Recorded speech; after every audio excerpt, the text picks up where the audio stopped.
Selamat pagi, Shalom. Apa kabar Bapak Ibu? Ya puji Tuhan, tidak terasa kita sudah memasuki bulan Mei, bulan yang kelima. Ya kita percaya bahwa apa yang boleh kita jalani hari demi hari, kita boleh dalam keadaan yang luar biasa, kita diberkati. Ini semua bukan karena kita mampu, bukan karena kita gagah, tapi semuanya karena kebaikan Tuhan. Amin. Amin. Puji nama Tuhan, dan mari tiba saatnya di pagi hari ini kita mau bersama-sama datang merendahkan hati untuk kita menaikkan pujian syukur kepada Tuhan. Ya, sebagai bentuk balas bahwa kita bersama-sama di pagi hari ini mau memberikan yang terbaik bagi kemuliaannya. Kita mau bersama-sama berdoa terlebih dahulu. Tuhan, kami sungguh bersyukur untuk pagi hari ini karena Tuhan yang terus memberkati dalam kehidupan kami hari lepas hari. Sampai di pagi hari ini Tuhan, hati kami sungguh bergirang, hati kami sungguh bersyukur karena Tuhan yang memberikan kesempatan atas kami semuanya untuk kami boleh bersama-sama hadir di gereja-Mu di pagi hari ini Tuhan. Suatu kesempatan yang luar biasa bagi kami Tuhan, untuk kami boleh memberikan yang terbaik melalui ucapan syukur, melalui pujian syukur kepada Tuhan di pagi hari ini. Kami mengundang Tuhan, Kau hadir di tengah-tengah kami pagi hari ini. Biar hadirat-Mu itu yang akan menjamah, melawat, terus Tuhan memberikan pengertian-pengertian atas kami di pagi hari ini. Tuhan yang kiranya memimpin dari awal, pertengahan hingga selesainya. Biar kiranya Tuhan apa yang kami boleh persembahkan di pagi hari ini boleh menyenangkan akan isi hati Tuhan. Terima kasih Bapa di surga, terima kasih. Kami mau Tuhan terus memuji di pagi hari ini di dalam berkat nama Tuhan Yesus Kristus. Haleluya. Mari kita mau angkat pujian kita yang bersama-sama. Kita mau katakan ada tempat yang mulia. Haleluya.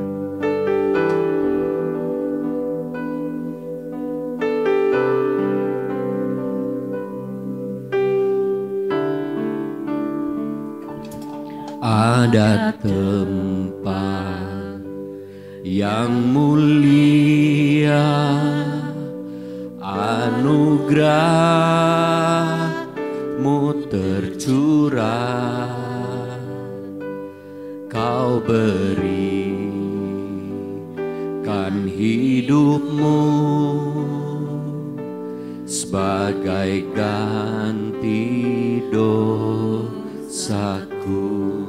Katakan lebih dari yang kukira, Lebih dari yang kukira, pengampunan yang kuterima, kasih Yesus yang abadi mengalir di Kalvari. Oleh karena salib-Mu, seluruh hidupku milik-Mu Tuhan. Darah-Mu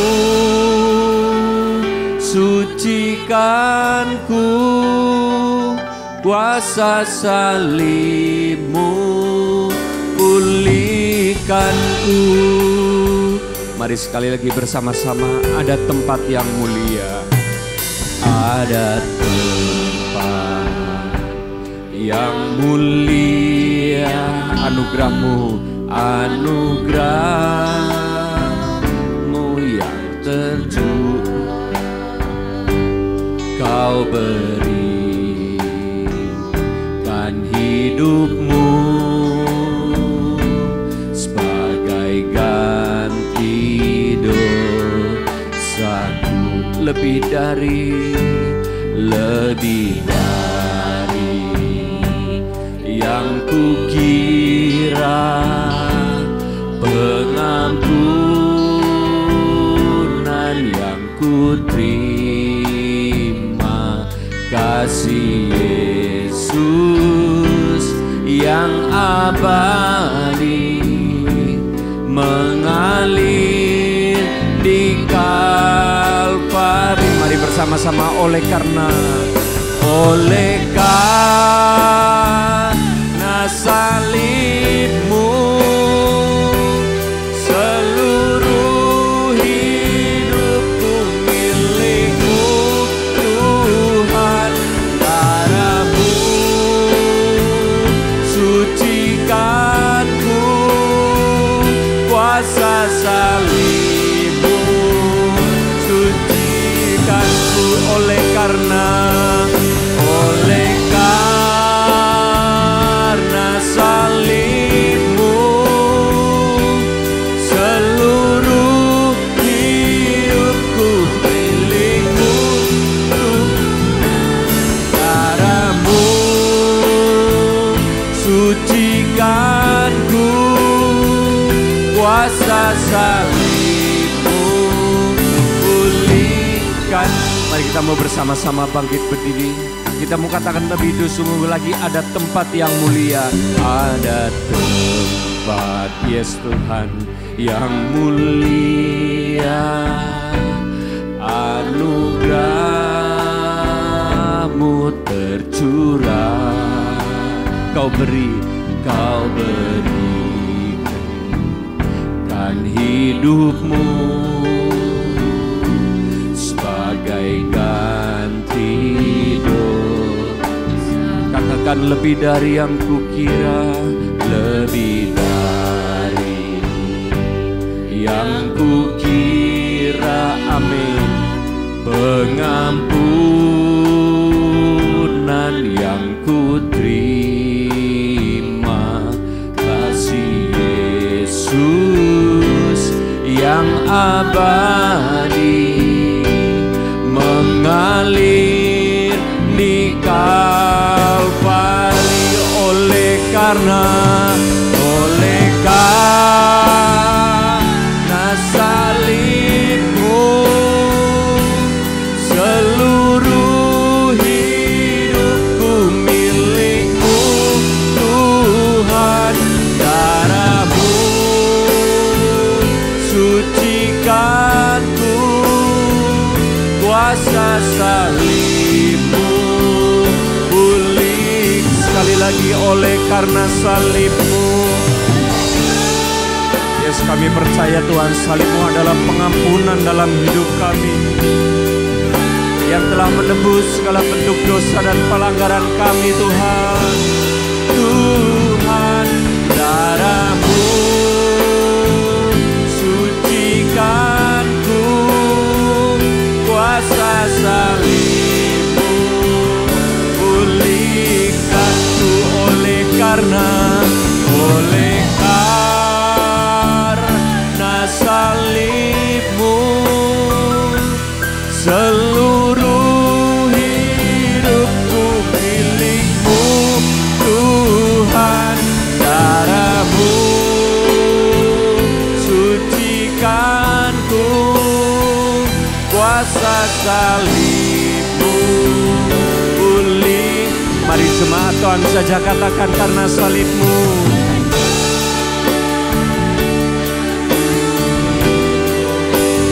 Mengalir dari dalam hati kami Tuhan. Kami percaya seluruh hidup kami adalah milik-Mu. Sebab bukan aku lagi yang hidup, tapi Kristus yang hidup di dalamku. Yes Tuhan. Sekali lagi bersama-sama, oleh karena salibmu, seluruh hidupku milikmu Tuhan. Darahmu sucikanku, kuasa salibmu pulihkanku, kuasa salibmu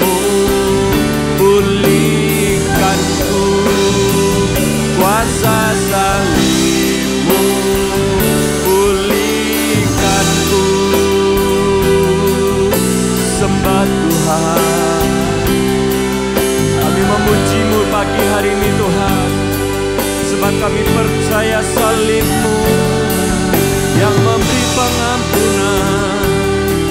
Kami percaya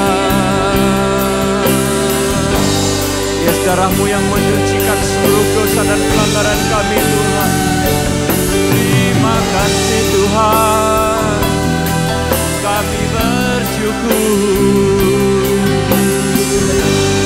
Mari bersama-sama tinggikan nama Tuhan lebih lagi di pagi hari ini. Haleluya. Sebab Engkau adalah Engkau yang telah menebus hidup kami Tuhan. Kuasa salib-Mu yang memberikan pembebasan. Terima kasih Tuhan, terima kasih. Hanya kasih-Mu,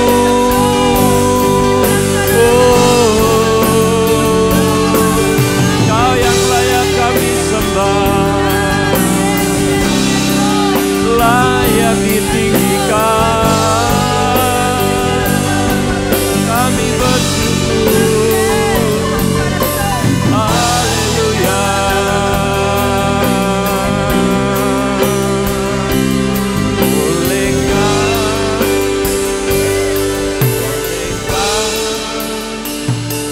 Salib-Mu,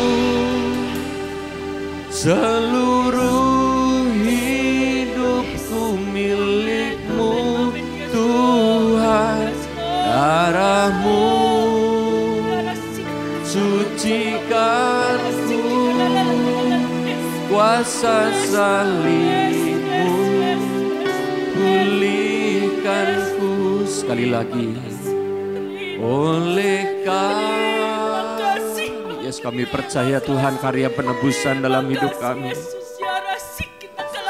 Kami bersyukur untuk pagi hari ini karena dosa dan pelanggaran kami telah dihapuskan. Dan kami layak menerima keselamatan yang datang daripada Tuhan.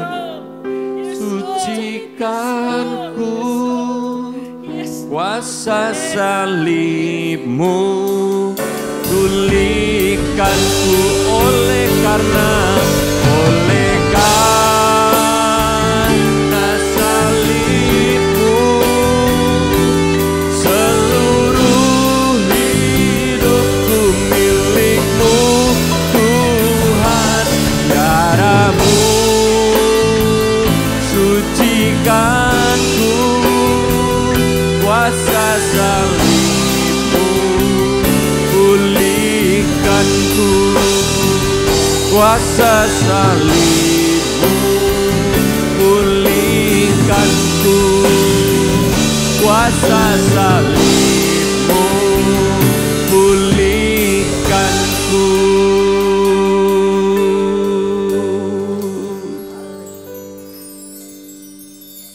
Kami tahu Tuhan, sesudah Engkau menembus setiap dosa dan pelanggaran kami,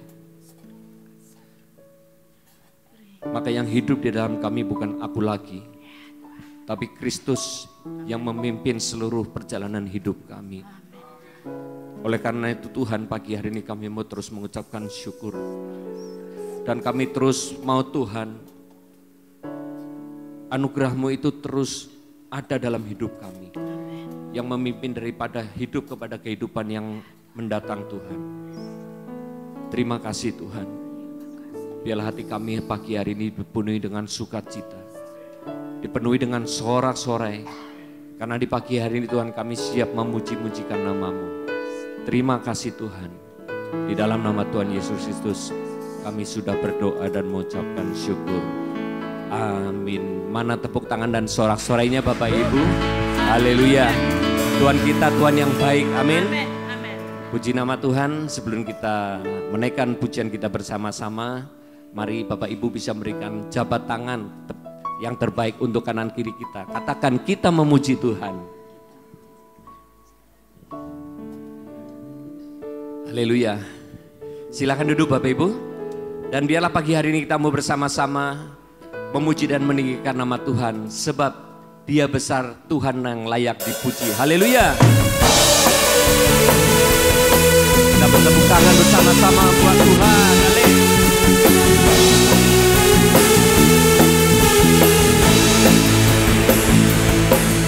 Haleluya. Besarlah Tuhan dan layak dipuji. Besarlah namanya, kekalah kuasanya. Katakan, aman berlindung dalam naungan. Katakan, dia Allah kita, di pihak kita. Sekali lagi, besarlah. Besarlah Tuhan dan layak dipuji. Besarlah namanya, kekalah kuasanya. Aman berlindung dalam naungannya. Ya Allah bagi kita, di pihak kita. Terpujilah Tuhan, terbukti kuasa. Dia telah menyatakan kasih-Nya pada kita. Sebab Tuhan telah bangkit menyayangi kita. Terpujilah Tuhan, terpuji namanya, Yesus Allah. Mari sekali lagi bersama-sama bangkit berdiri. Kita mau serukan nama Yesus lebih lagi. Besarlah Tuhan dan layak dipuji. Besar, besarlah namanya, kekalah kuasanya. Katakan, aman berlindung, amin, dalam naungannya. Ya Allah bagi kita, di pihak. Mari bersama-sama katakan, terpujilah, terpujilah Tuhan, terbukti kuasanya, amin. Dia telah menunjukkan kasih-Nya pada kita. Sebab Tuhan telah bangkit menyayangi kita. Terpujilah, amin, terpuji namanya, Yesus Allah perkasa.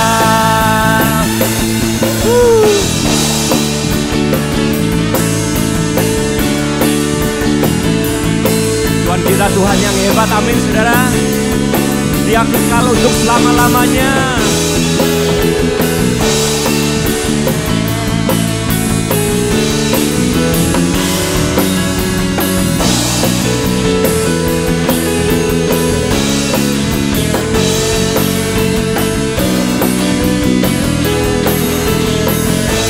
Yuk sekali lagi bersama-sama, terpujilah Tuhan, terbukti kuasanya. Dia telah menunjukkan kasih-Nya pada kita. Sebab Tuhan telah bangkit menyayangi kita. Terpujilah Tuhan, terpuji namanya, Yesus Allah pekat. Mari sekali lagi, terpujilah Tuhan, terpuji kuasanya. Dia telah menunjukkan kasih-Nya pada kita. Sebab Tuhan telah bangkit menyayangi kita. Terpujilah Tuhan, terpuji namanya, Yesus Allah perkasa. Yesus Allah perkasa. Sekali lagi katakan, Yesus Allah perkasa. Yesus Allah perkasa.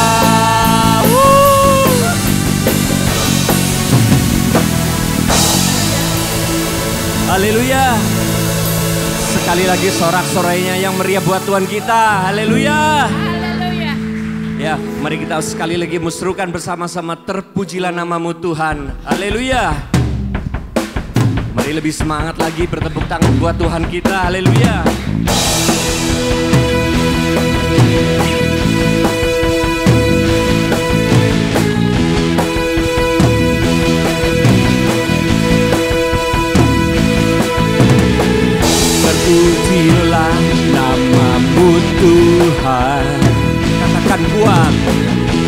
kuat dan penuh kemuliaan.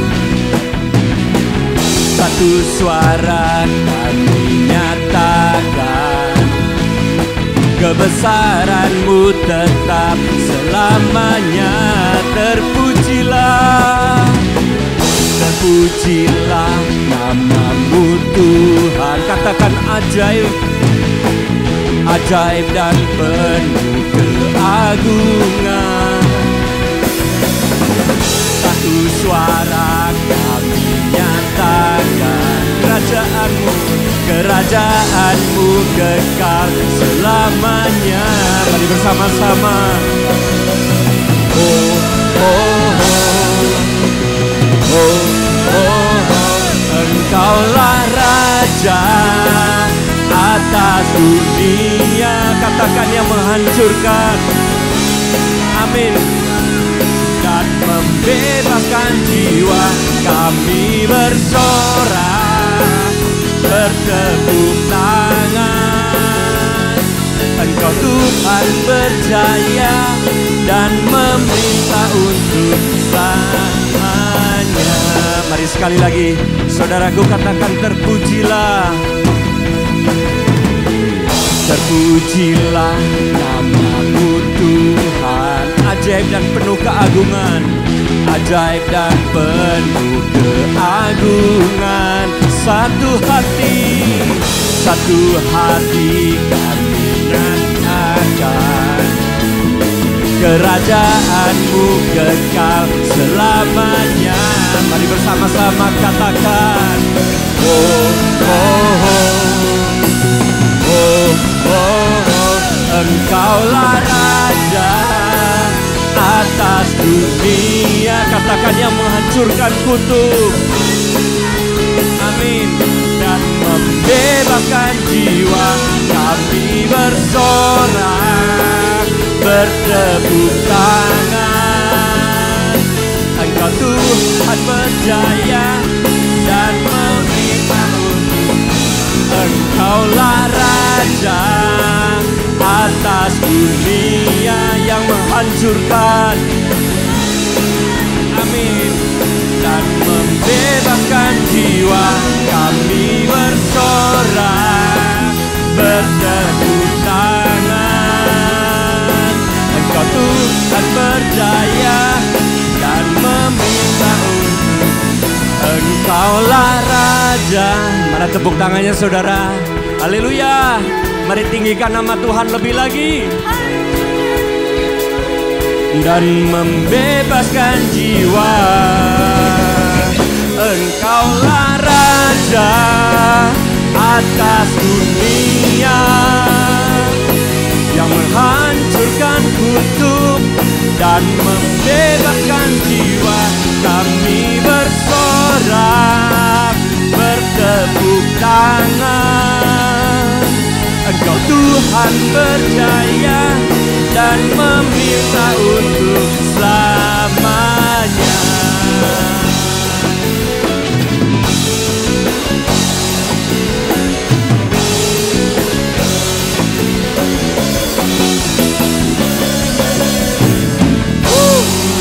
Haleluya. Tuhan Yesus baik, amin. Silakan duduk Bapak Ibu saudara semuanya.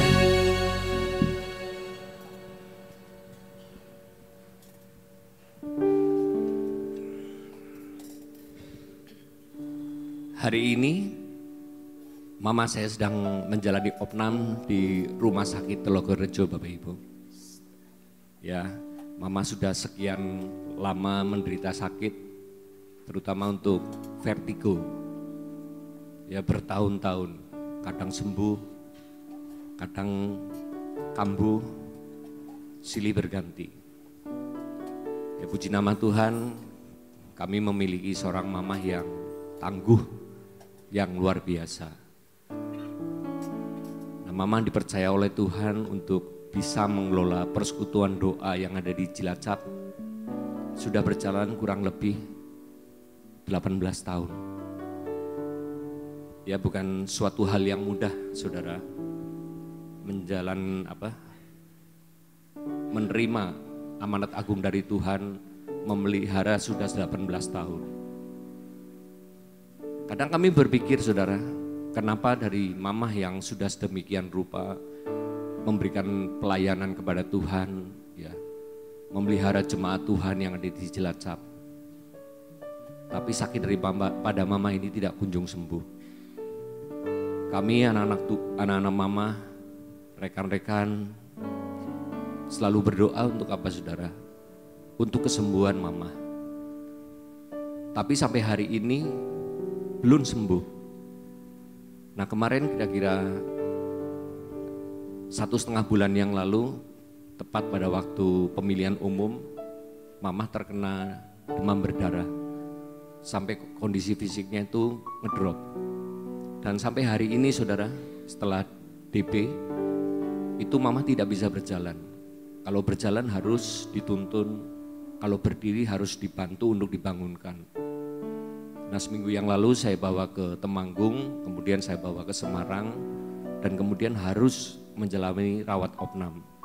Hari ini masih di rumah sakit. Kadang kami heran saudara, kami selalu berdoa tapi mama tidak pernah sembuh. Apa yang kami inginkan, apa yang kami harapkan, sepertinya itu Tuhan tidak pernah saudara memberikan kesempatan untuk mama sembuh. Nah dari situ saudara saya mulai berubah untuk berdoa. Kami tidak lagi mendoakan untuk memohon kesembuhan. Tapi kami selalu berdoa untuk untuk mama menerima kekuatan. Ya puji nama Tuhan, sampai hari ini usia mama itu masih sudah memasuki usia yang ke-86 tahun. Ya, daya pikirnya masih bagus, masih bisa bekerja, masih bisa mengurus karyawan yang ada di Cilacap yang kurang lebih ada sekitar 30. Mama masih bisa bekerja. Ya kadang kita tidak mengerti apa rencana Tuhan yang mau dalam hidup kita. Tapi kita tetap percaya saudara, ya Tuhan adalah penolong yang setia. Kita mau bersama-sama tetap mengandalkan Tuhan apapun yang menjadi pergumulan kita, apapun yang menjadi masalah saudara di pagi hari ini. Mari kita mau bersama-sama menaikkan pujian ini. Tuhan penolong yang setia.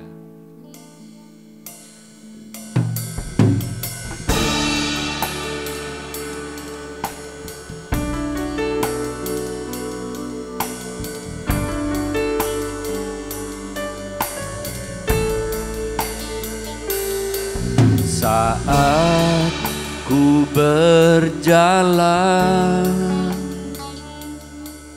kasih-Mu menerangi langkahku. Tak ku bimbang, karena ku tahu Kau bersamaku. Kau lebih tahu yang terbaik bagiku. Kau lebih sanggup pulihkan hidupku. Ku berserah, ku percaya, hanya Yesus penolong yang setia. Mari kita mau bersama-sama bangkit berdiri. Mari kita mau bersama-sama imani pujian ini saudara. Mari apapun yang menjadi pergumulan kita hari ini, percaya Tuhan sanggup menolong. Kasih-Mu menerangi langkahku. Tak ku bimbang, karena ku tahu Kau bersamaku.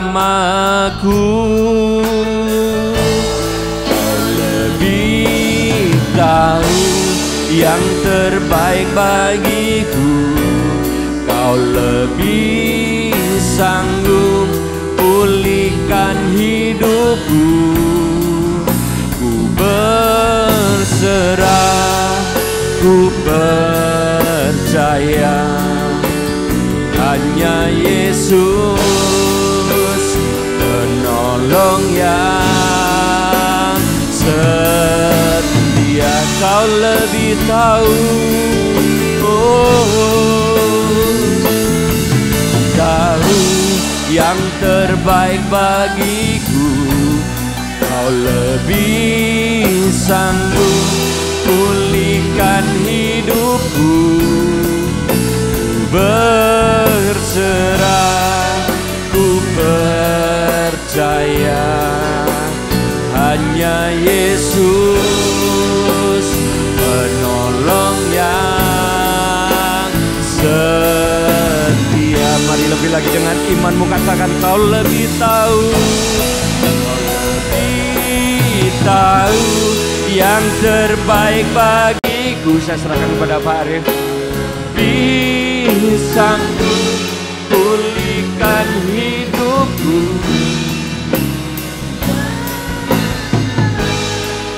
Ku percaya hanya Yesus penolong yang setia. Kau lebih tahu yang terbaik bagiku. Kau lebih sanggup pulihkan hidupku. Berserah, ku percaya hanya Yesus penolong yang setia. Kau lebih tahu, kau lebih tahu yang terbaik bagiku. Kau lebih sanggup pulihkan hidupku. Ku berserah, ku percaya hanya Yesus penolong yang setia. Kau lebih tahu yang terbaik bagiku. Kau lebih sanggup pulihkan hidupku. Ku percaya, ku percaya hanya Yesus penolong yang setia.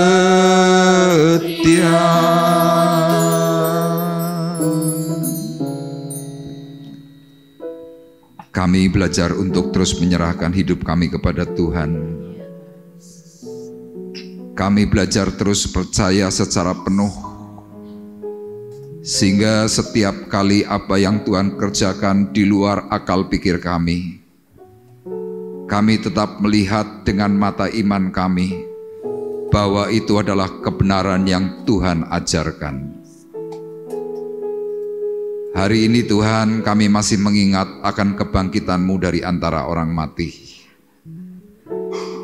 Kami terus diingatkan oleh Tuhan melalui setiap ibadah-ibadah dari tahun ke tahun, agar kami terus mengingat bahwa kebangkitan antara orang mati adalah goal iman percaya yang Tuhan ajarkan.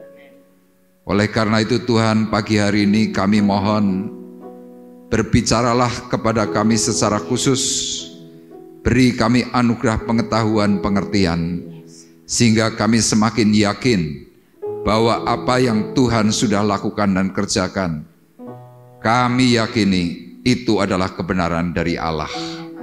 Sehingga kami kelak ketika kami sudah dipanggil pulang oleh Tuhan, kami juga akan dibangkitkan dari antara orang mati untuk menerima kemuliaan kekal yang Tuhan sudah nyatakan. Terima kasih, kami siap untuk menerima dan menyambut firman-Mu dengan pertolongan Allah Roh Kudus yang terus memberikan kepada kami hikmat. Terima kasih Tuhan, kami terima, di dalam nama Tuhan Yesus Kristus. Haleluya. Amin. Puji Tuhan, dipersilahkan duduk. Shalom. Haleluya. Puji Tuhan. Bapak Ibu, hari ini kita masih mengingat atau memperingati kebangkitan Tuhan dari antara orang mati. Ya, 4 hari lagi, tepatnya nanti tanggal 9 Mei, kita akan memperingati kenaikan Tuhan Yesus masuk ke dalam kerajaan surga. Ya, inilah yang dinanti-nantikan bagi setiap orang percaya yang bersungguh hati di dalam Tuhan. Nah, kalau minggu yang lalu kita sudah bersama-sama belajar tentang mengakhiri iman dengan baik. Ya, firman Tuhan mengajarkan kepada kita semuanya kenapa ada banyak orang gagal atau gugur di tengah jalan untuk memelihara iman. Ya, dari pengalaman dari seorang yang hebat bernama Simpson, kegagalan itu ternyata karena dia lebih mengikuti kata hatinya daripada kata Tuhan.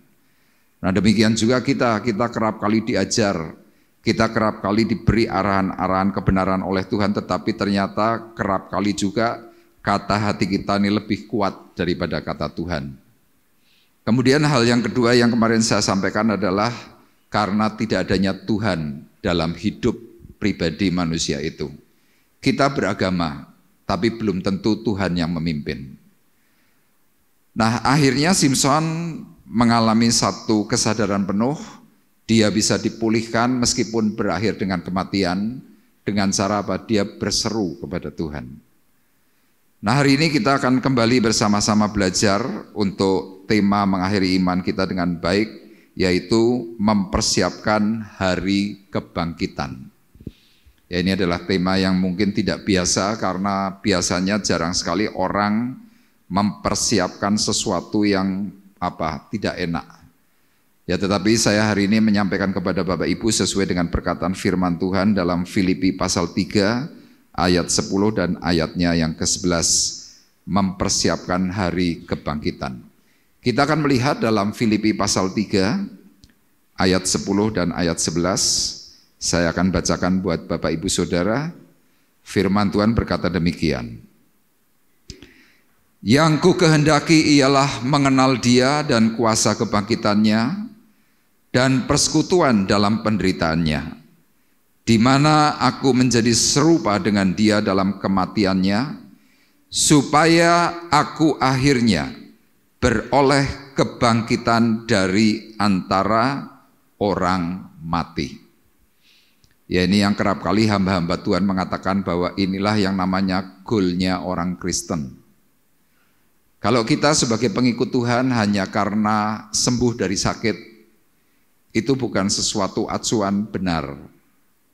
Kalau kita ikut Tuhan karena kita ingin diberkati, ingin dipulihkan secara kekeluargaan, itu juga bukan acuan yang benar. Tetapi acuan yang benar ikut Tuhan adalah kita harus bisa memperoleh kebangkitan dari antara orang mati. Ya, surat Filipi ini ditulis oleh Rasul Paulus yang menceritakan keadaan dirinya dahulu sewaktu dia masih tidak mengenal Tuhan, perilakunya ganas, perilakunya kasar, ya. Kemudian dia menceritakan bahwa ketika dia mengalami perjumpaan dengan Tuhan, segala sesuatu yang dahulu dia pernah miliki termasuk kekayaannya, dia berkata, semuanya itu sampah. Sehingga Paulus berani meninggalkan kehidupannya yang lama secara total, termasuk usaha pekerjaannya ditinggalkan oleh Paulus untuk apa? Untuk meraih hal yang paling diidam-idamkan, yaitu goal untuk masuk ke dalam kebangkitan kekal. Itu yang Paulus inginkan. Ya, sekali lagi firman-Nya berkata supaya aku akhirnya beroleh kebangkitan dari antara orang mati. Ya, sekali lagi ini yang namanya goal. Kita hidup mungkin goalnya bukan ini.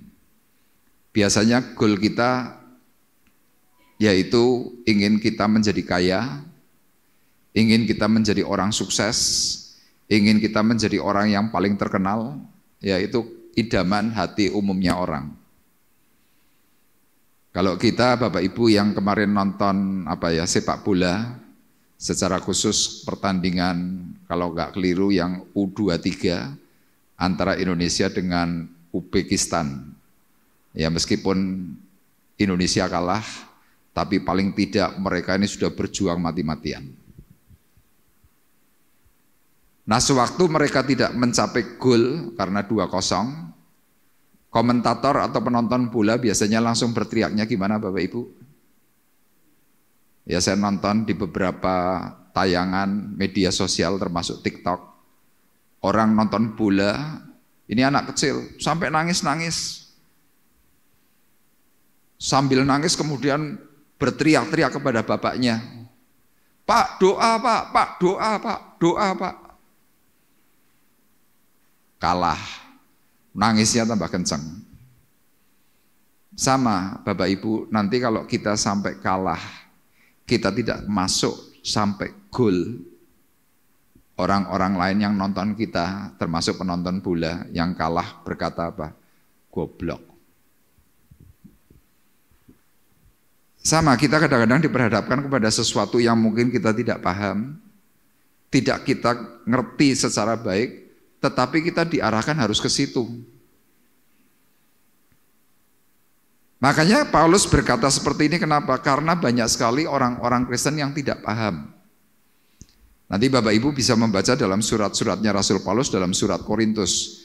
Mulai dari pasal 1, pasal 2, kemudian pasal 12, pasal 13, dan terakhir pasal 15. Kita nanti akan eksposisi dari pasal 15 ayat 1 sampai dengan ayat 34. Nah, cara Paulus untuk bisa mencapai goal kebangkitan dari antara orang mati adalah dikatakan dalam ayat 10. Dia ingin mengenal Yesus dan kuasa kebangkitannya. Nah, Paulus ini adalah pribadi yang pernah mengalami banyak hal. Dan dia akhirnya sadar penuh untuk bisa kenal siapa Tuhan dan kenal kuasa kebangkitannya ternyata dimulai dengan yang namanya penderitaan. Makanya ayat ini kemudian dilanjutkan dengan kata-kata persekutuan dalam penderitaannya. Di mana aku menjadi serupa dengan dia dalam kematiannya. Tapi kalau Bapak Ibu saya beri tawaran, Bapak Ibu yang hadir di sini, Anda mau menderita? Jawabannya termasuk saya pasti berkata tidak mau. Saya akan jawab, moh. Ya penderitaan kan gak enak. Tapi Filipi pasal 1 berkatanya jelas, kepadamu bukan hanya diberikan iman, tetapi juga penderitaan. Jadi Bapak Ibu mau tidak mau, begitu Anda percaya sebagai orang Kristen, nanti bonusnya adalah penderitaan. Nah terus kalau seandainya kita sebagai Kristen tidak menderita gimana? Tuhan nanti akan paksa, kamu pasti masuk penderitaan. Makanya Bapak Ibu boleh cek, kita yang semakin tua, bukan semakin semuanya enak, semuanya serba lancar. Ya dulu kita menuntut kalau tua itu bahagia, faktanya tua tidak bahagia. Kenapa? Tuhan izinkan penderitaan itu masuk. Masuknya dari berbagai hal. Mungkin dari anakmu, dari usahamu, dari kesehatanmu, dari pikiranmu. Ini bermacam-macam. Tergantung apa yang menjadi kelemahanmu. Ya masing-masing kita ini punya kelemahan. Kalau ada orang yang termasuk mungkin terlalu cinta kepada diri sendiri, Tuhan nanti izinkan penyakit itu muncul. Ada loh ya orang-orang tertentu itu kalau ngurus badan, artinya ngurusi badan itu sedemikian detail. Termasuk kalau lagi bersolek. Kurang sedikit, kurang melipit, bisa dibenaknya mungkin berulang kali. Nah nanti Tuhan tahu, kamu cinta tubuhmu. Tuhan izinkan penyakit. Kamu cinta dengan uangmu, Tuhan izinkan masalah uang. Engkau terlalu cinta mungkin dengan cucumu, terlalu cinta dengan suamimu, orang itu akan jadi masalah. Kenapa? Karena kalau kita terlalu cinta dengan orang-orang lebih dari apa cintamu kepada Tuhan, Tuhan berkata, aku cemburuan. Tapi apakah tujuan Tuhan mengizinkan yang namanya penderitaan karena Tuhan jahat? Tidak. Tujuannya supaya ketika kita mengalami penderitaan, kita terus ingat, aku perlu Tuhan, aku perlu kasih karunia, aku perlu pertolongan. Makanya firman ini berkata sekali lagi, yang ku kehendaki ialah mengenal Dia dan kuasa kebangkitannya dan persekutuan dalam penderitaannya, di mana aku menjadi serupa dengan Dia dalam kematian. Nah, Paulus waktu menuliskan ini, saya membaca secara tafsir, apa sih yang dia pikirkan? Ini ayat 11, supaya aku akhirnya beroleh kebangkitan dari antara orang mati. Nah, Bapak Ibu, saya beritahu, kebangkitan orang mati dalam cerita Alkitab itu dibagi dua. Yang pertama adalah bangkit dari antara orang mati. Kemudian yang kedua adalah bangkit dari semua orang mati. Jadi kalau seperti Yesus itu adalah buah sulung, Dia yang pertama bangkit dari antara orang mati, yang lain masih mati. Yesus bangkit. Nah, orang yang bisa mengalami kebangkitan dari antara orang mati, orang itu nanti akan masuk langsung ke surga. Tanpa penghakiman, tanpa diadili, tidak di-screening. Itu yang bangkit dari antara orang mati, langsung masuk surga. Nah, ini tawaran yang Tuhan berikan. Nah, siapa orang-orang yang bisa menerima bangkit dari antara orang mati? Orang yang benar, yang sungguh-sungguh melakukan seperti apa yang Tuhan inginkan. Itu yang bangkit dari antara orang mati. Nah, nanti sesi kedua adalah bangkit dari semua orang mati. Nah, orang kalau bangkit dari semua orang mati itu kapan? Nanti masa penghakiman, masa pemerintahan Yesus itu nanti Dia datang, kemudian yang mati itu semuanya diperintahkan oleh Tuhan. Bangkit. Jadi yang namanya kuburan itu nanti pasti berderak hebat itu. Grudak, grudak, grudak. Yang pakai bongpai mungkin model cengkeh begitu, terbelah gitu ya. Mungkin itu yang namanya kayu jati itu bisa meledos. Das, kira-kira begitu. Kuburan-kuburan itu pasti merekah. Nah, tulang belulang itu nanti bangkit. Nah, waktu bangkit dari semua orang mati, kemudian berbaris. Untuk apa? Diadili. Makanya kalau orang selalu berprinsip bahwa yang paling penting jadi orang Kristen itu baik, itu tidak cukup. Karena apa? Baik belum tentu bisa selamat.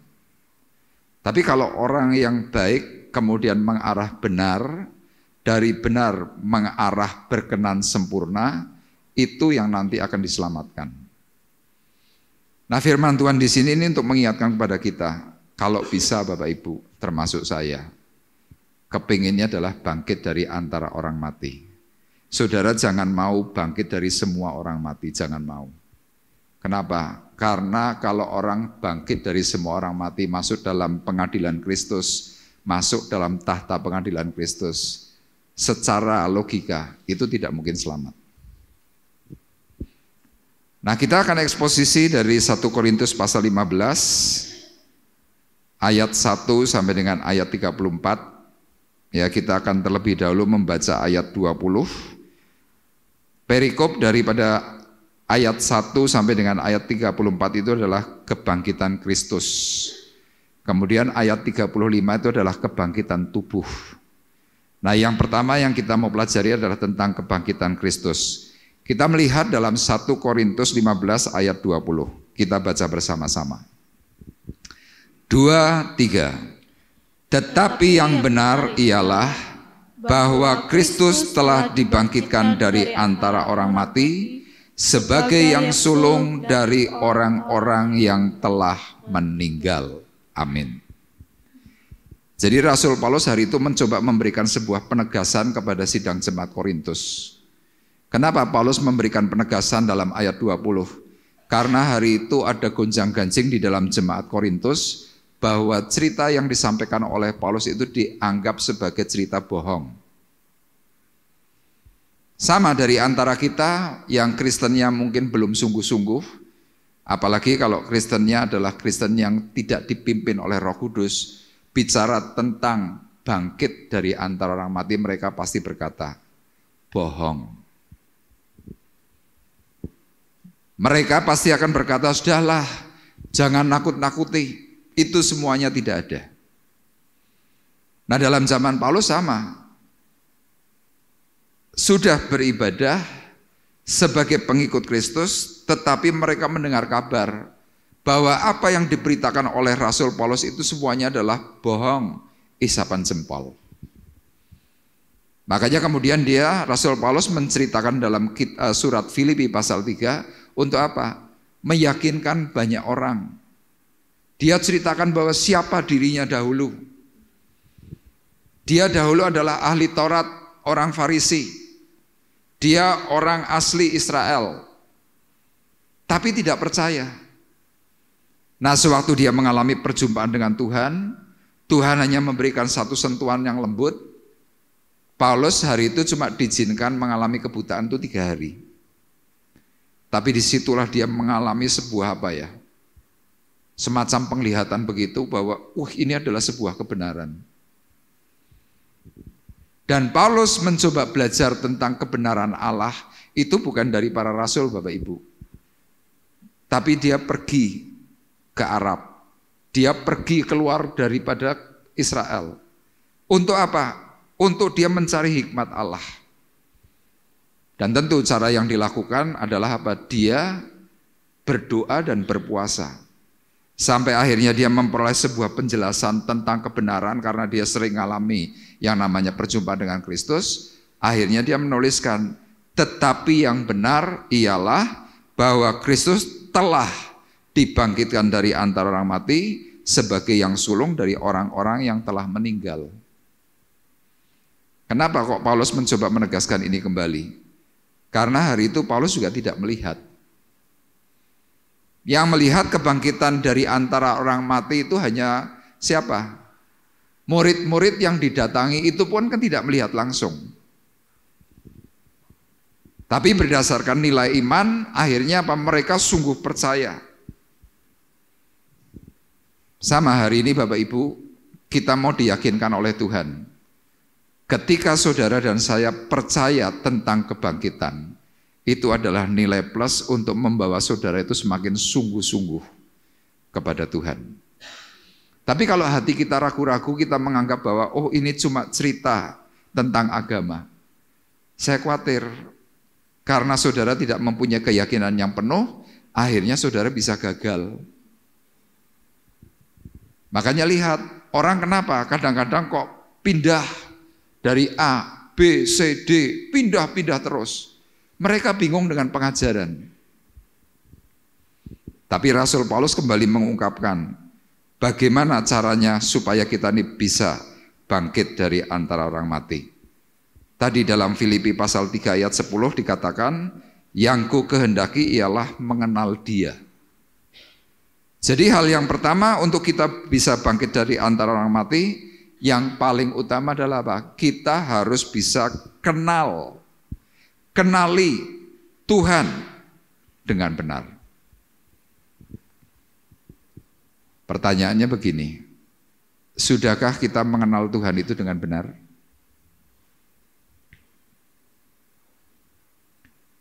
Kemarin saya membaptis 4 orang. Waktu saya beri pelajaran baptisan, kateksasi baptis, saya menceritakan tentang tabernakel atau menceritakan tentang gambaran surga. Saya tanya kepada peserta-peserta baptis dan juga yang ngantar. Yang ngantar ini orang Kristen yang sudah cukup senior. Saya ceritakan, surga itu ada beberapa tingkat. Saya tanya kepada peserta baptis, menurut Anda surga itu berapa tingkat? Sama, saya mau lontarkan kepada Bapak Ibu. Surga berapa tingkat Bapak Ibu? Berapa? 3. 3 apa 7? 7 apa 3? Banyak Bapak Ibu. Kemarin waktu saya tanya, ya yang hadir itu kira-kira ada 10 orang, saya tanya, surga berapa tingkat? Rata-rata menjawabnya 7. Saya jawab, kalau 7 itu surganya Sun Wokong. Kenapa?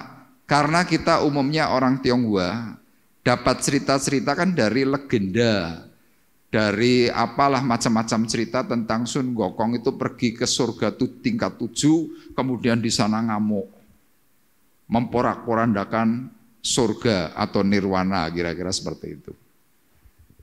Nah, kita yang dari kecil itu dididik secara agama timur, ya bukan Kristen, agama timur, akhirnya konsep pikir kita adalah surga itu tingkat 7. Tapi dalam 2 Korintus pasal 12, Rasul Paulus berkata, aku dibawa oleh Tuhan masuk ke surga tingkat 3. Jadi ternyata surga itu hanya 3 tingkat, bukan 7 tingkat. Nah, Tuhan pada waktu zaman di mana Musa hidup, Tuhan memberikan sebuah gambaran melalui yang namanya kemah suci tabernakel. Ya, kemah suci tabernakel atau yang disebut rumah Allah, Baitullah itu digambarkan mulai dari halaman, ruang suci, ruang maha suci, itu gambaran surga. Makanya lihat, hanya orang khusus pada waktu zaman Musa yang boleh masuk ruang suci atau ruang maha suci. Tapi ketika Yesus mati, firman Tuhan dalam surat Ibrani berkata, maka tabir bait Allah itu terbelah jadi 2. Artinya dalam gambaran ini Tuhan mau berkata, yang bisa memasuki surga itu bukan hanya orang khusus, tetapi semua orang yang mau hidup benar di hadapan Tuhan nanti bisa masuk. Nah, kita hanya berbicara tentang tingkatan surga saja, banyak yang tidak tahu. Apalagi kita berkata bahwa, oh aku sudah kenal siapa Yesus. Wah, ini semakin jelimet Bapak Ibu. Makanya hari ini sebelum kita besok tanggal 9 Mei memperingati kenaikan Tuhan, ya biarlah pengetahuan firman ini semakin melekat dan kita paham. Makanya hal yang pertama ini penting, bagaimana kita bisa bangkit dari antara orang mati. Kenali siapa Yesus yang sebenarnya. Nah, cara pengenalannya bagaimana? Melalui pembacaan firman. Makanya saya selalu seringkali katakan kepada Bapak Ibu, ayo toh rajin baca Alkitab. Rajin baca Alkitab. Rajin baca Alkitab. Pak David semalam menyampaikan firman Tuhan dalam doa malam semalam. Dia mengatakan, baca firman Tuhan itu jauh lebih bermanfaat daripada dengar khotbah. Memang benar, karena apa? Kalau kita membaca Alkitab secara pribadi, itu hubungannya itu langsung kepada Tuhan. Tapi kalau saudara dengar khotbah, itu bisa karena interpretasi dari saya. Belum tentu Tuhan langsung bicara kepada dirimu. Itu kira-kira seperti itu. Nah, Rasul Paulus mencoba untuk meyakinkan bagaimana bisa mengenal dia dengan benar. Ini ditulis dalam surat 1 Korintus 15 ayat 3 dan ayatnya yang keempat. Tolong dibacakan. 1 Korintus 15 ayat 3 dan ayat 4.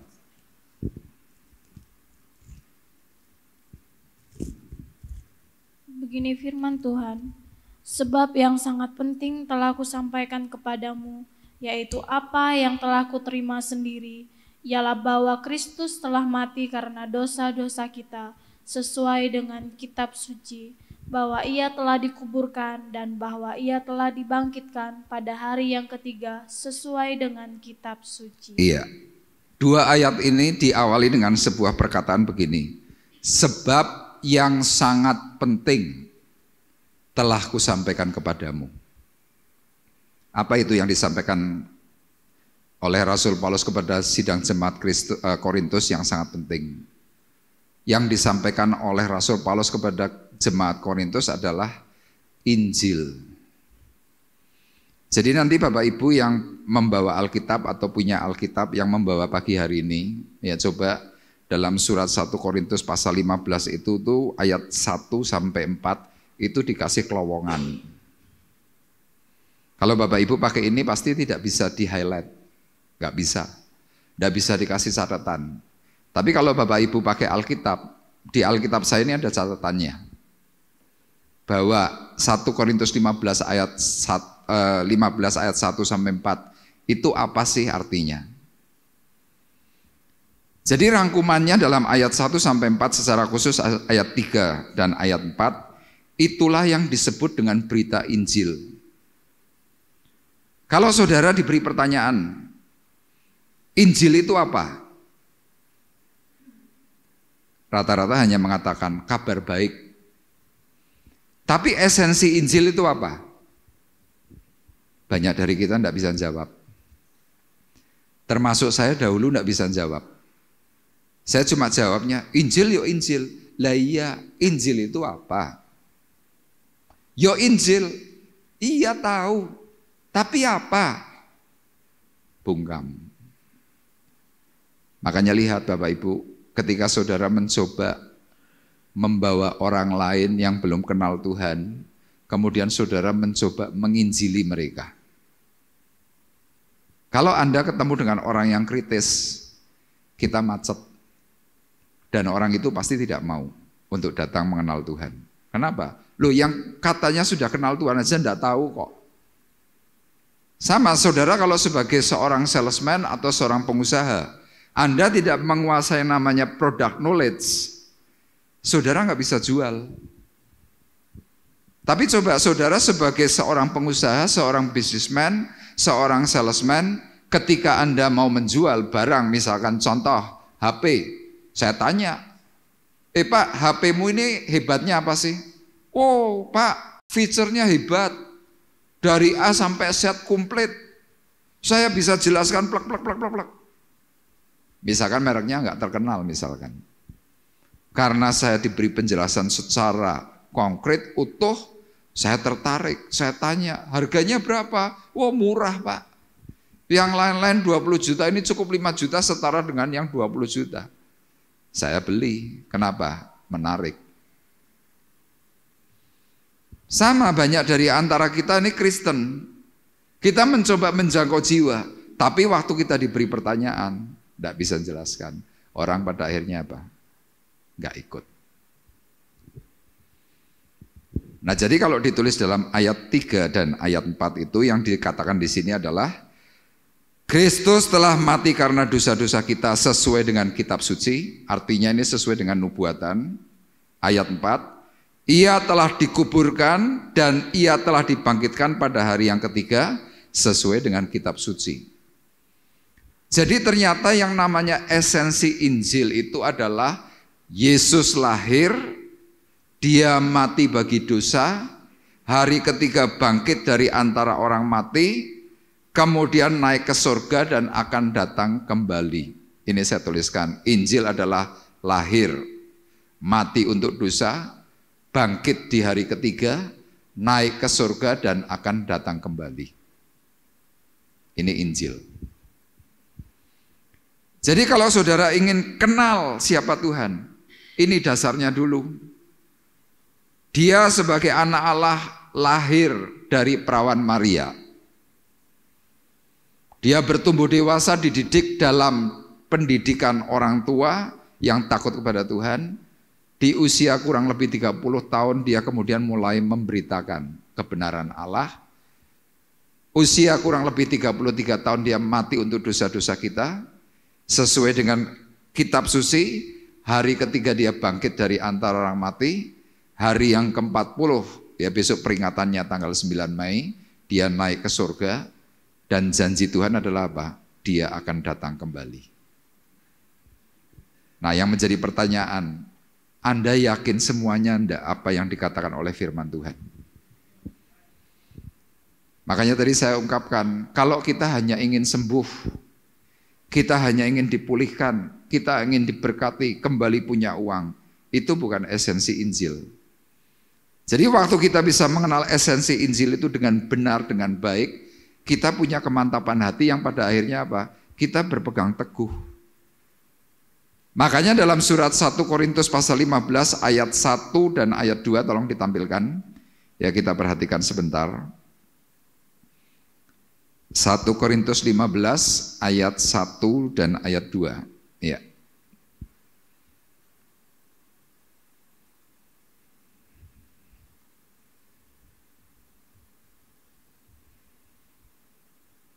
Oke, Bapak Ibu perhatikan, ini yang Rasul Paulus katakan.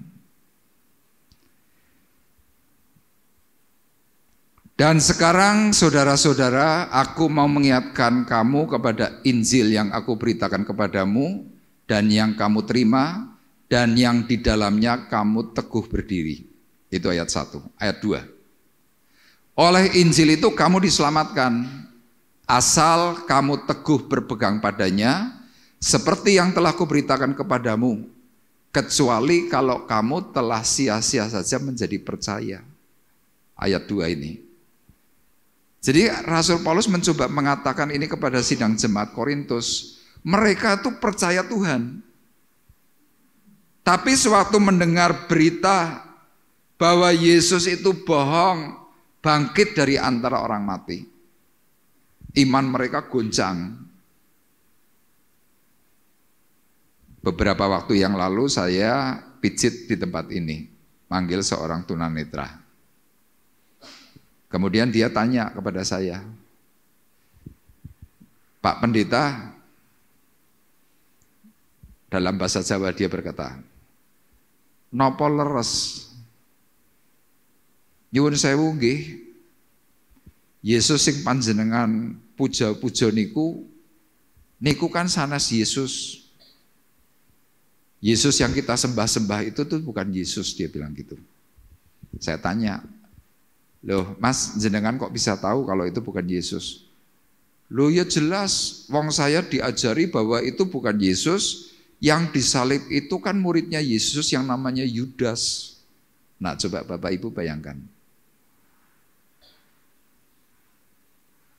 Jadi di luar sana itu ada berita, yang disalib itu bukan Yesus tapi Yudas, yang dibangkitkan itu juga bukan Yesus. Siapa? Oh itu kan malaikat, kira-kira beritanya seperti itu. Nah kalau kita imannya enggak kuat, iman kita mungkin ya terkontaminasi dengan banyak hal. Yang terjadi apa? Kita juga bisa oleng.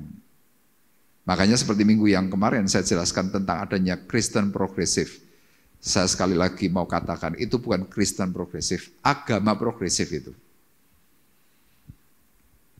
Makanya apa? Kita pengetahuannya harus kuat.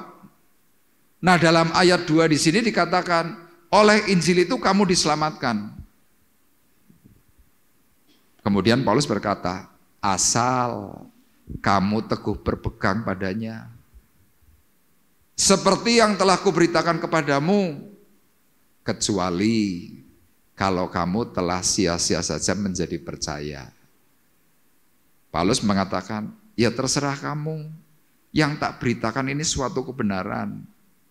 Kamu kan pernah berpegang kepada Injil yang akan menyelamatkan.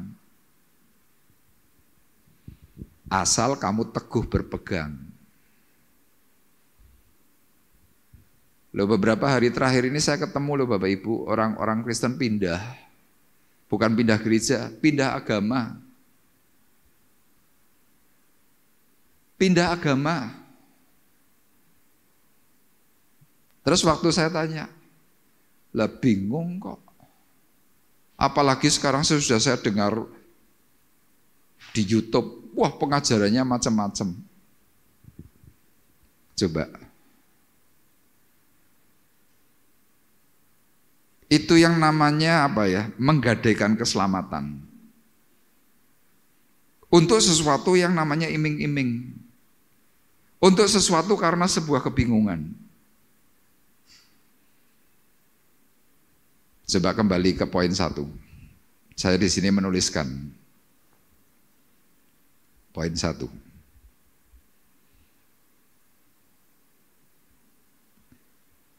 Mengenal Dia dengan benar butuh sebuah keseriusan yang mendalam. Kita nggak bisa cuma sekedarnya, harus benar-benar serius. Melalui apa? Melalui pembacaan Alkitab. Saudara kalau rajin baca Alkitab nanti kan pasti akan ada rema. Tuhan pasti akan bicara.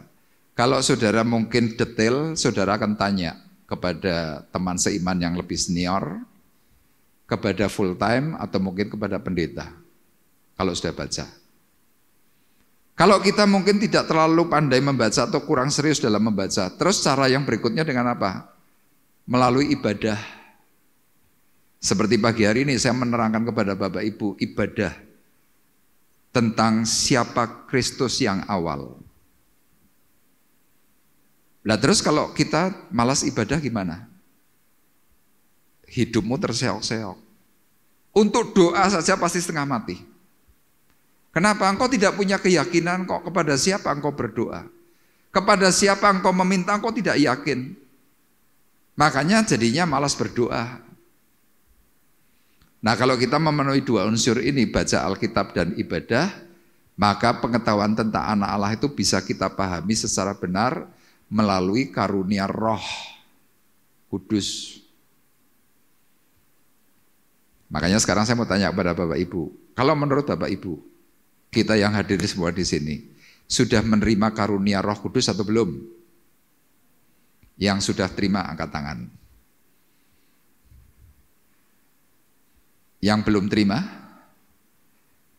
tidak ada yang angkat tangan. Yang tidak angkat tangan antara bingung dan tidak tahu. Tapi saya beritahu Bapak Ibu, kita semua yang hadir di tempat ini, dengan iman percayamu, saudara dan saya sudah terima karunia Roh Kudus. Sudah. Saudara mungkin akan tanya, Pak ayatnya di mana? Tolong tampilkan dalam 1 Korintus 12 ayat 9a. Perhatikan. 1 Korintus 12 ayat 9a ya. Yuk kita baca bersama-sama yang hijau saja. 2, 3. Kepada yang seorang roh yang sama memberikan iman. Ini kalau nanti baca di rumah 1 Korintus 12 itu penjelasan tentang karunia Roh Kudus. Jadi saudara dan saya mungkin belum berbahasa roh. Oke. Anda belum terima karunia kesembuhan atau hikmat, oke. Tapi saudara sudah terima yang namanya karunia Roh Kudus, yaitu apa? Iman. Makanya dalam poin 1 tadi saya tuliskan, dengan kita datang ibadah, dengan kita membaca Alkitab, kita ini sudah menerima karunia Roh Kudus, kita nanti akan dipimpin. Tolong tulisan poin 1-nya tampilkan. Ya. Kita bisa pahami secara benar melalui karunia Roh Kudus yang Tuhan berikan dimulai dari iman. Jadi Bapak Ibu dan saya ini sudah punya modal. Apa itu? Iman. Imanmu kalau engkau sungguh-sungguh di dalam Tuhan, maka tentang hal kebangkitan dari antara orang mati ini kita bisa percaya penuh. Makanya saya sangat berharap, yuk kita di akhir zaman, di mana waktu Tuhan itu sudah semakin dekat, kita harus semakin rajin ibadah.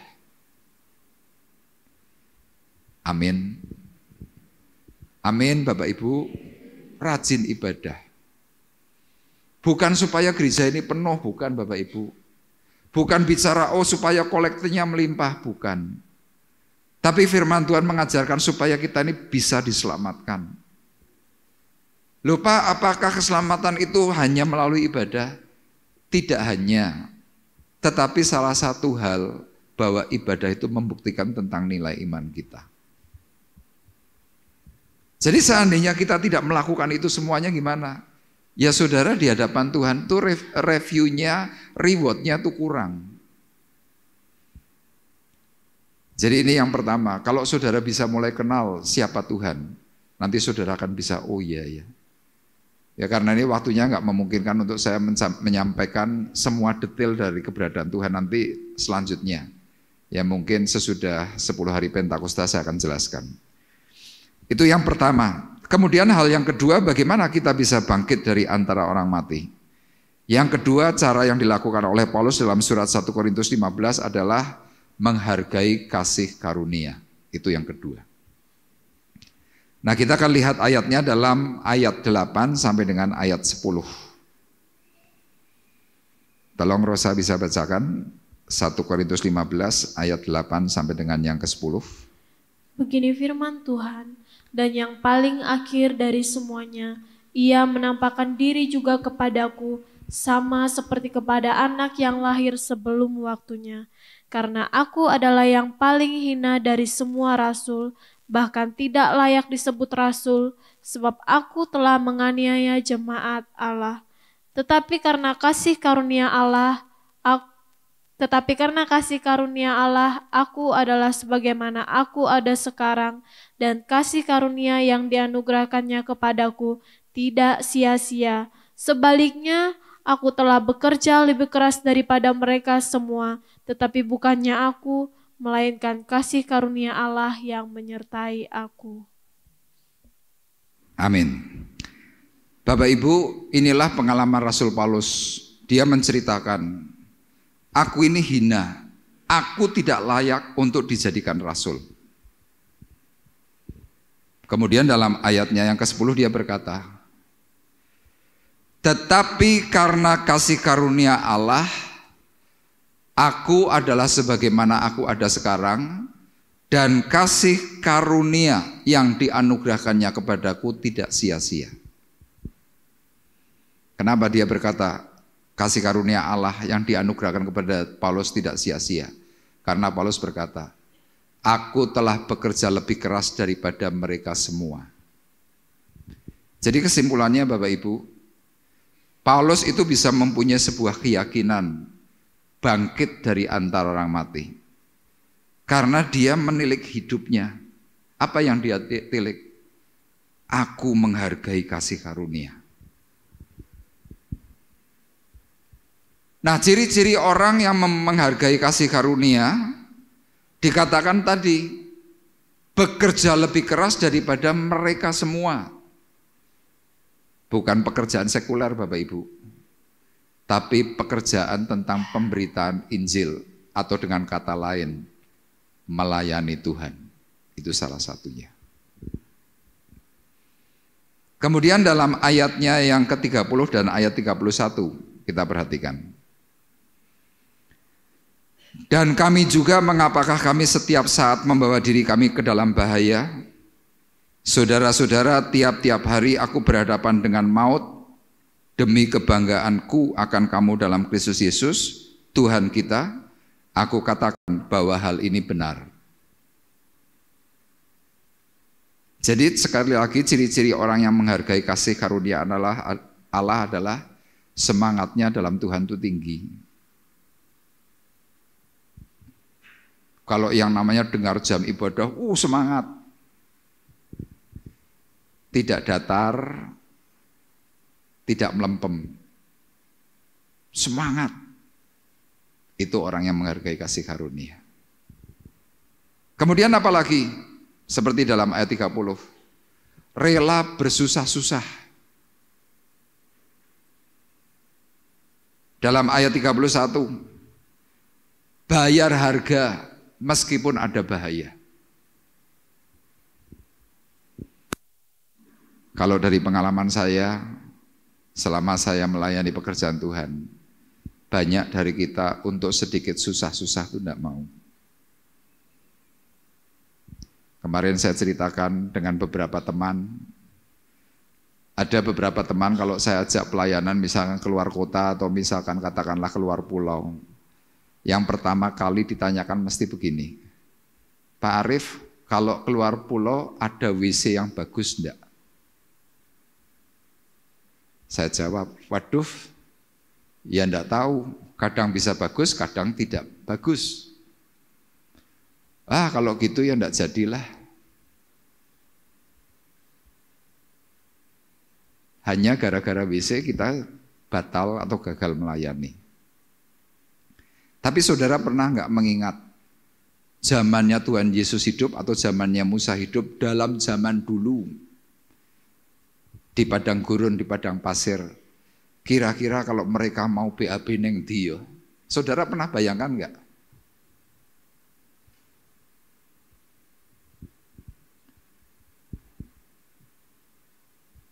Ya sudah, mereka lakukan dengan alamiah.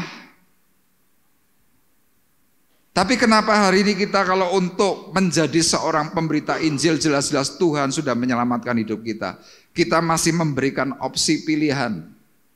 Kenapa harus ada syarat-syarat tertentu? Kalau dahulu seandainya Tuhan memberikan syarat kepada kita, Arif, kamu tak selamatkan, kamu harus begini. Waduh, saya tidak selamat. Kenapa? Ya enggak memungkinkan. Nah, Rasul Paulus berkata, kami juga, mengapa kami setiap saat membawa diri kami ke dalam bahaya? Tiap-tiap hari aku berhadapan dengan maut. Artinya apa? Rasul Paulus itu hidupnya itu di ujung tanduk. Kalau Bung Karno bilang itu apa? Very, very koloso. Bahaya terus. Coba bayangkan. Kita susah sedikit nggak mau, pelayanan jauh sedikit nggak mau, doa sedikit nggak mau.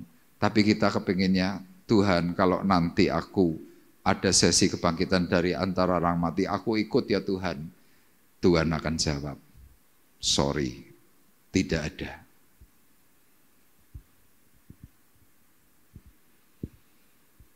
Yuk kita belajar untuk menjadi seorang hamba, itu yang dikatakan oleh Tuhan. Sama, Tuhan pun menghambakan diri ke dalam dunia. Dia lahir di mana? Di kandang domba. Saudara lahir di mana? Dukun bayi atau mungkin bidan. Nah, lebih baik.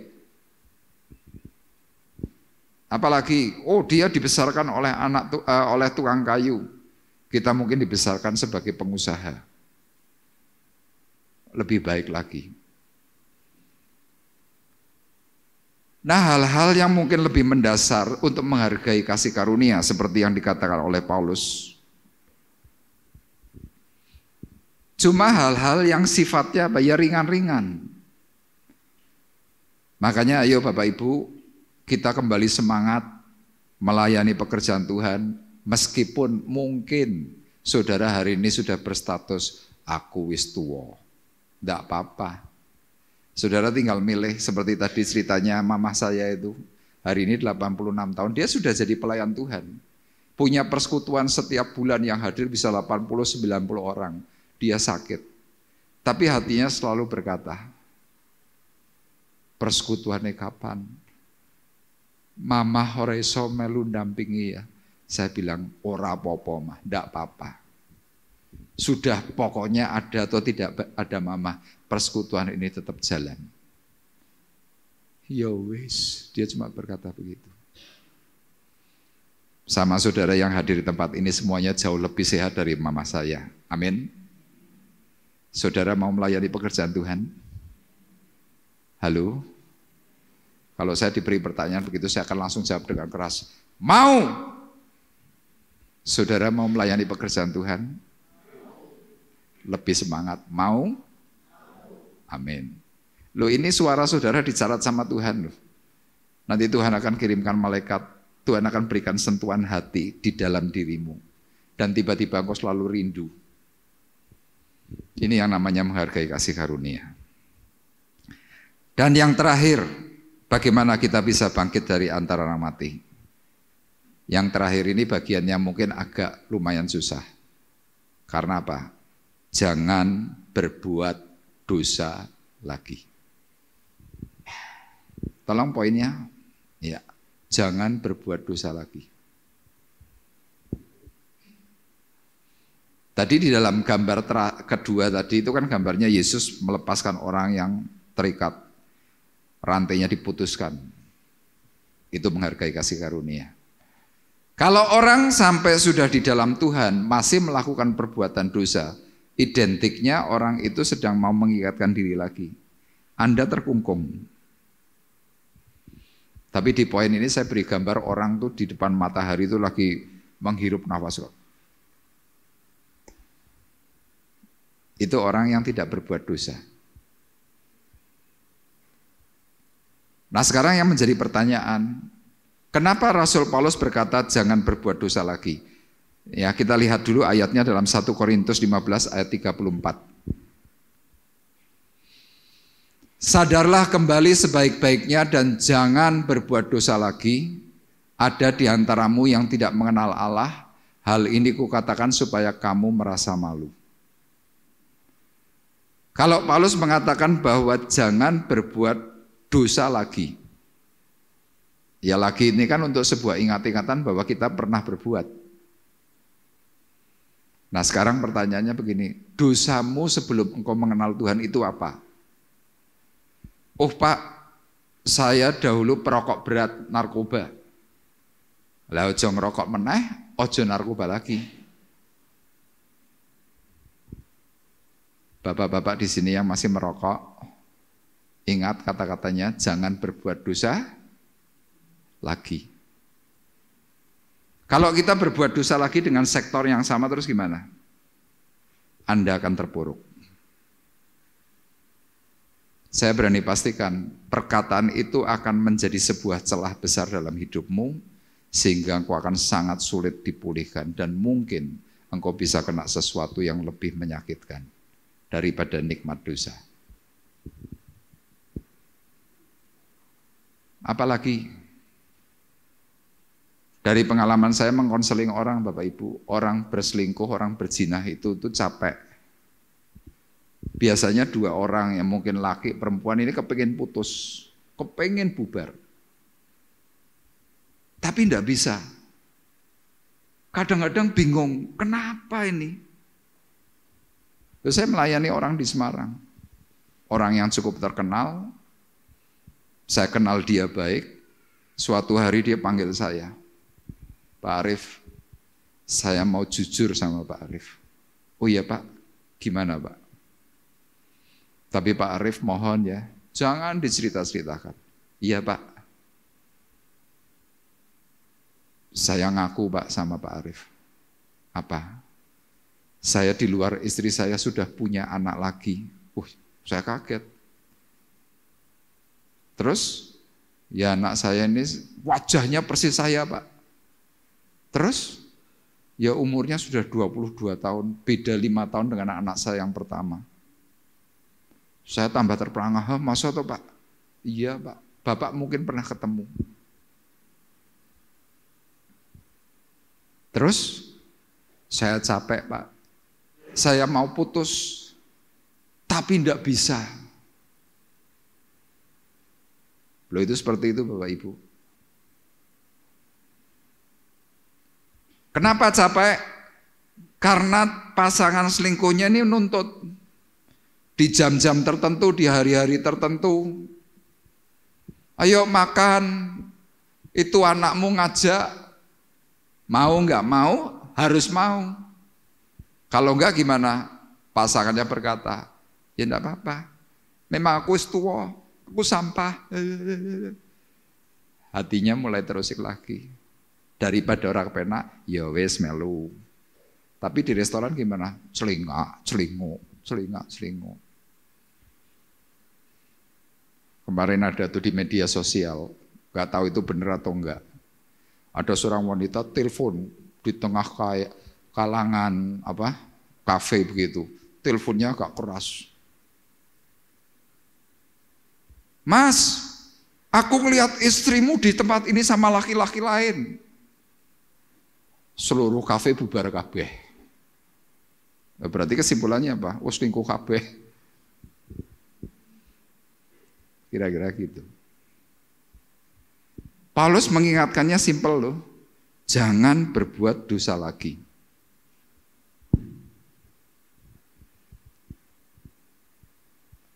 Terus kita harus mengingat apa? Ya ingat dosamu yang dulu. Itu direvisi, kemudian jangan diulang. 4 hari yang lalu saya dikirimi oleh seorang teman. Ini saya ceritakan Bapak Ibu. Saya sudah pelayanan, sudah bertobat 25 tahun. Jadi hamba Tuhan sudah kurang lebih 20 tahun. Teman saya tuh ngirimi video TikTok. Videonya tahu saudara? Orang lagi gedek. Saya sempat dengerin, yo memang enak lagu nih. Karena apa? Itu pengalaman 26 tahun yang lalu ketika masih gedek-gedek begitu, lagunya ya lagu itu. Tak kirim balik sambil tak kasih emoticon. Saya cuma bilang, ojo nyerempet-nyerempet bahaya. Dia kirim lagi dengan gambar orang ketawa cekakaan. Itu loh kadang-kadang kita ini bisa diusik Bapak Ibu.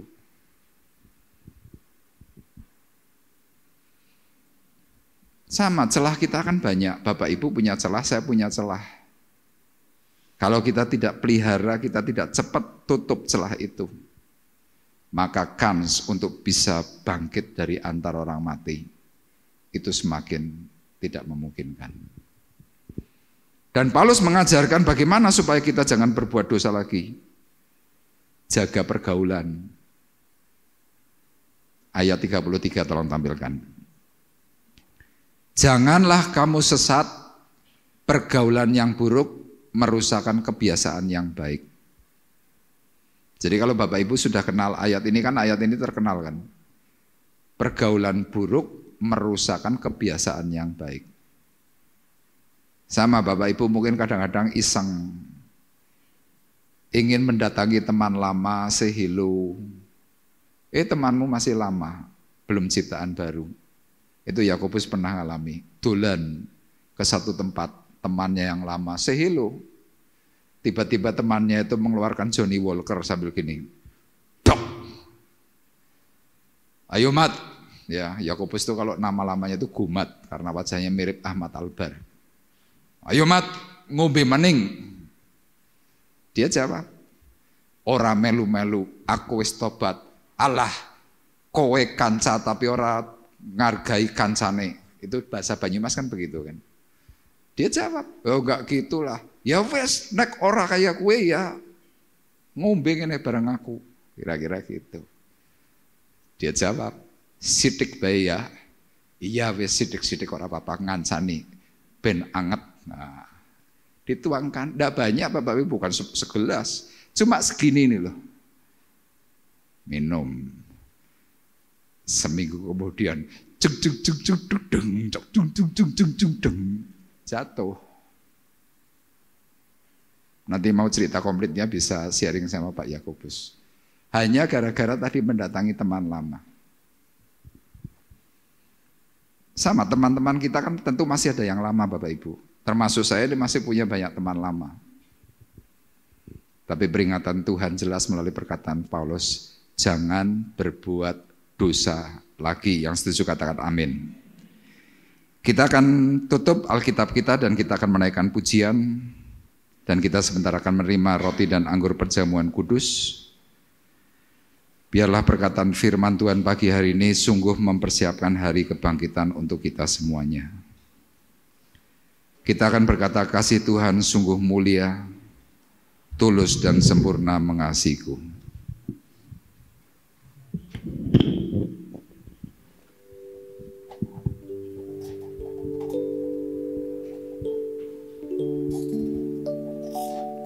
Kasih Tuhan sungguh mulia, tulus dan sempurna mengasihiku. Pengorbanan di Kalvari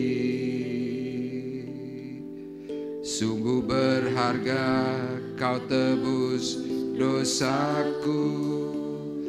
Terpujilah Tuhan Yesus, ditinggikan di atas pujian. Dari dalam lubuk hatiku, ku sujud dan berterima kasih.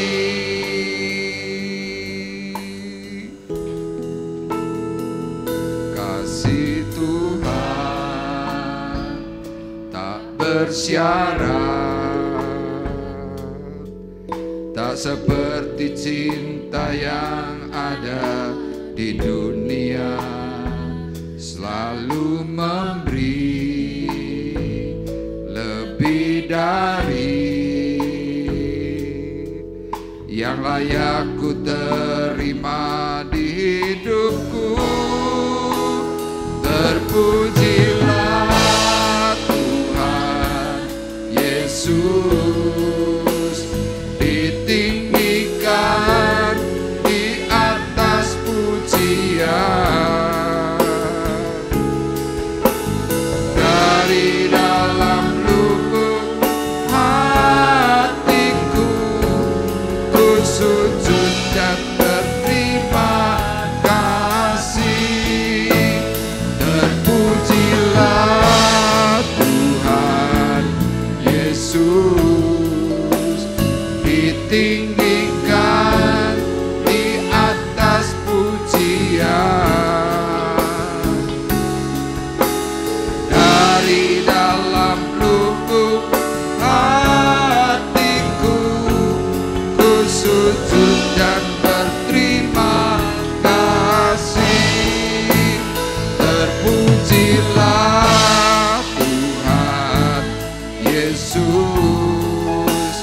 ditinggikan di atas pujian. Dari dalam lubuk hatiku ku sujud dan berterima kasih. Salibmu, kemenanganmu, dilurmu,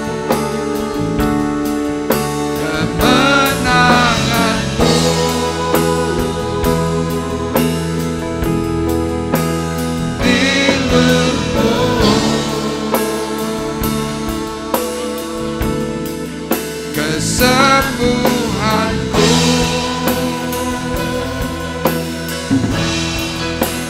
salibmu,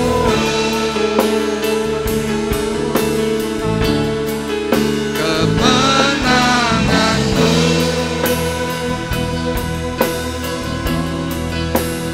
dilurmu,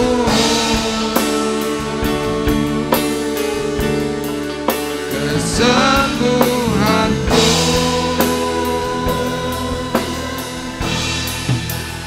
Terpujilah Tuhan Yesus, ditinggikan di atas pujian.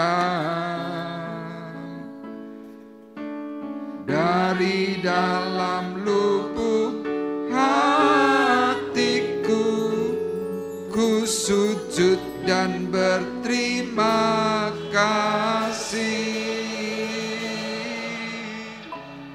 Dari dalam lubuk hatiku ku sujud dan berterima kasih.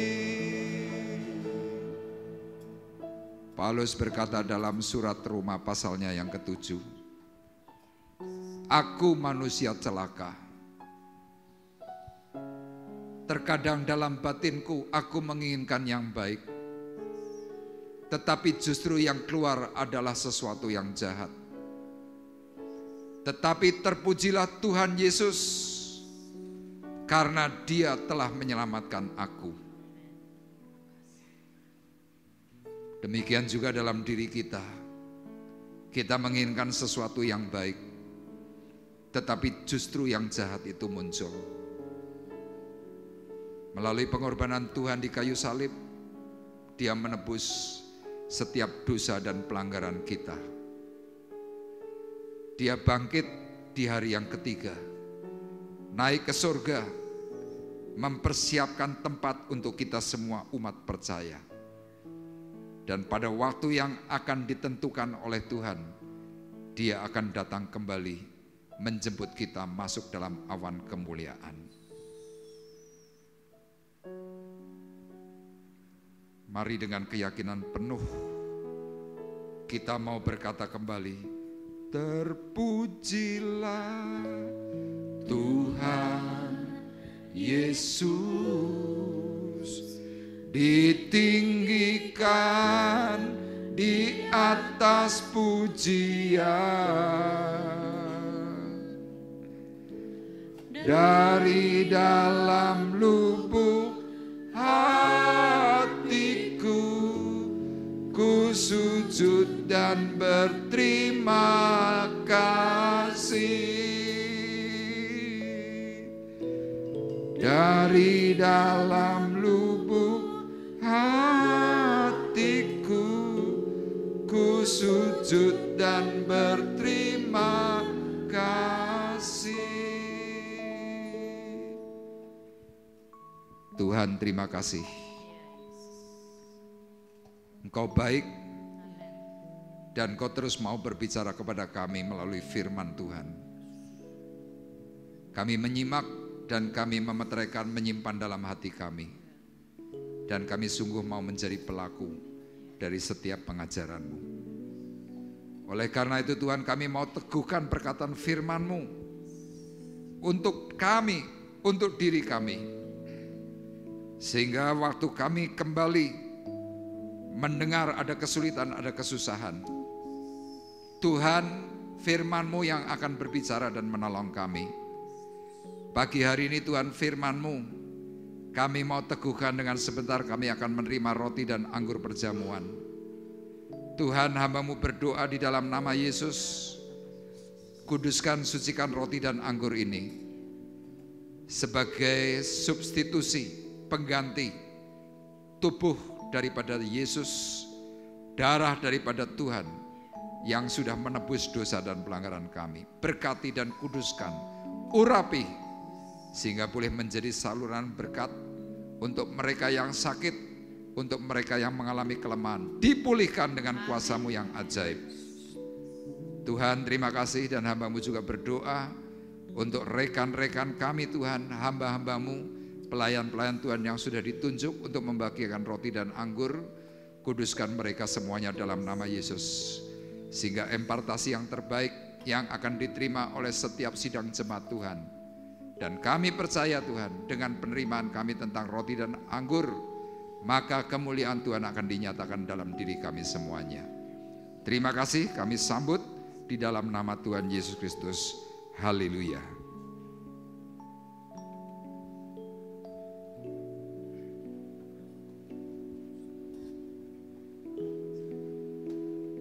Terpujilah Tuhan Yesus, ditinggikan di atas pujian. Dari dalam lubuk hatiku, ku sujud dan berterima kasih. Terpujilah Tuhan Yesus, ditinggikan di atas pujian. Dari dalam lubuk hatiku, ku sujud dan berterima kasih. Terpujilah Tuhan Yesus, ditinggikan di atas pujian. Dari dalam lubuk hatiku, ku sujud dan berterima kasih. Terpujilah Tuhan Yesus, ditinggikan di atas pujian. Dari dalam lubuk hatiku, ku sujud dan berterima kasih. Mungkin ada di antara Bapak Ibu yang belum menerima roti dan anggur perjamuan. Kalau sudah menerima, mari kita bersama-sama bangkit berdiri.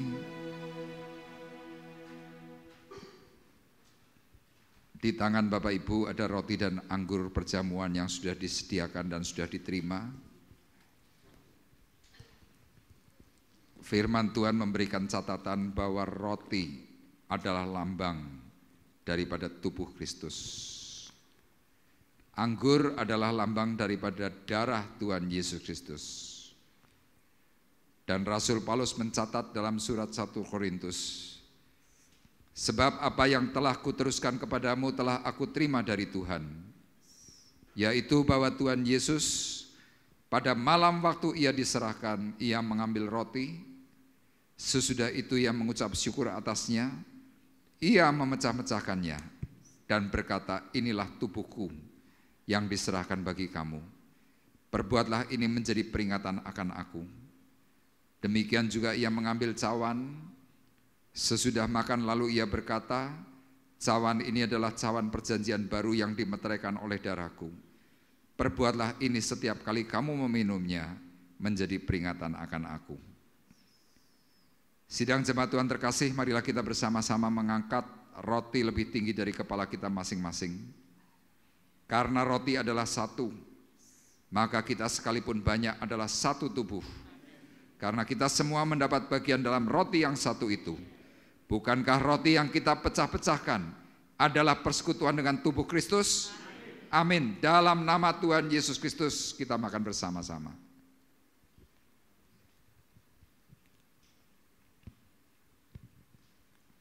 Dan marilah kita bersama-sama mengangkat cawan berkat lebih tinggi dari kepala kita masing-masing. Kuasa-Mu sempurna atas kami Tuhan. Darah-Mu yang menyucikan kami semuanya. Dan hari ini kami kembali mengingat pengorbanan-Mu di kayu salib. Sidang jemaat Tuhan, terimalah bukankah cawan pengucapan syukur yang atasnya kita ucapkan syukur adalah persekutuan dengan darah Kristus?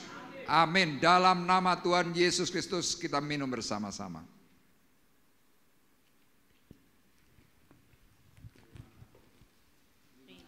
Terima kasih. Engkau sungguh baik untuk kami semuanya. Engkau tidak melihat warna kulit kami. Engkau tidak melihat rambut kami. Engkau tidak memandang seberapa cantik dan gantengnya kami. Tetapi yang kau lihat adalah kami umat penebusan. Kami yang pernah melakukan perbuatan dosa. Tuhan mengampuni pelanggaran kami semuanya.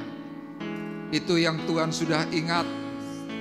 Dan biarlah kita semuanya yang sudah ditebus oleh Tuhan menghargai kasih karunia yang Tuhan sudah nyatakan. Sehingga keajaiban, keabadian yang Tuhan sedang kerjakan dalam diri kita, Tuhan akan nyatakan di waktu Tuhan datang yang kedua kali. Tuhan, hamba-Mu berdoa di tempat ini supaya sidang jemaat Tuhan di tempat ini mengalami kasih yang berkenan di hadapan Tuhan. Mereka semuanya Tuhan boleh mengalami rapture. Mereka diangkat masuk ke dalam awan kemuliaan. Mereka ditolong dibebaskan dari rasa sakit. Ditolong dibebaskan dari permasalahan pergumulan. Bahkan ketika Tuhan mereka sedang mempersiapkan diri mereka mulai saat siang hari ini, pagi hari ini Tuhan, kemuliaan-Mu dinyatakan atas kami. Yang sakit terlebih dahulu disembuhkan oleh Tuhan. Yang mengalami kekurangan Tuhan beri kelimpahan. Tuhan, kasih-Mu nyata, kasih-Mu ajaib. Pertolongan-Mu besar. Keajaiban-Mu nyata atas kami semuanya pagi hari ini. Terima kasih Tuhan, terima kasih. Biarlah Tuhan kemuliaan-Mu nyata dan dicurahkan dari sorga. Terpujilah Tuhan Yesus, ditinggikan di atas pujian.